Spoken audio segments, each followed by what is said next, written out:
வணக்கம் மக்களே. தளபதி Vijay God emotional. ஆமாங்க, இன்னைக்கு வேலூர்ல நடந்த கழக நிர்வாகிகள் சந்திப்பு கூட்டத்தில் பேசும்போது ஹி வாஸ் வெரி தீய சக்தியான திமுக கூட வாரம் வாரம் 1 லட்சம் பேர் 2 லட்சம் பேரை வச்சு கூட்டம்லாம் நடத்திட்டு இருக்காங்க. ஆனால் டிவி கேட்க மட்டும் பர்மிஷன் கிடையாது. ஃபர்ஸ்ட் விஷயம், அவங்க பாணியிலே சொல்லணும்னா, புதுசாக ஆரம்பித்த கட்சி தானே, சின்ன கட்சி தானே, ரசிகர்கள் கூட்டம் தானே, கூட்டம்லாம் ஓட்டா மாறினது தானே, இப்படியெல்லாம் டிவி கே பற்றி சொல்கிறாங்கல்ல, அப்புறம் ஏன் சார் இதை பற்றி பயப்படுறீங்க?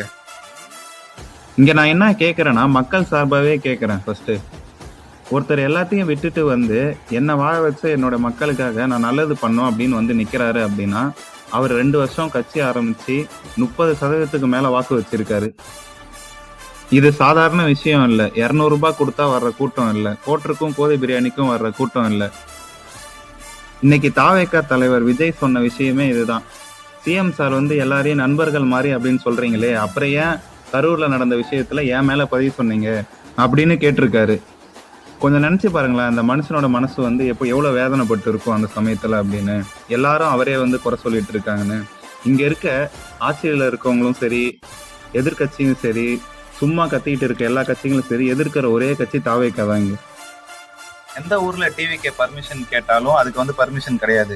அப்படியே பர்மிஷன் கொடுத்தாலும் 1008 கண்டிஷன். நான் இங்க கண்டிஷன் போடுறது தப்புன்னு சொல்லல, மக்கள் பாதுகாப்புக்காக தான் கண்டிஷன் போறீங்க. ஆனா டிவி கேட்க மட்டும் ஏன் இவ்வளவு கண்டிஷன் தான் கேட்கறேன். பொதுவா எல்லா கட்சி மீட்டிங் போலவும் பர்மிஷன் கொடுங்க, எல்லாமே நடத்தட்டும், எல்லாமே நல்லதே நடக்கட்டும். என்ன சொல்றதுன்னு தெரியல. எல்லாமே மக்கள் கையில தான் இருக்கு. தமிழ்நாட்டுல மாற்றம் தேவையா இல்லையான்னு மக்கள் தான் முடிவு பண்ணணும்.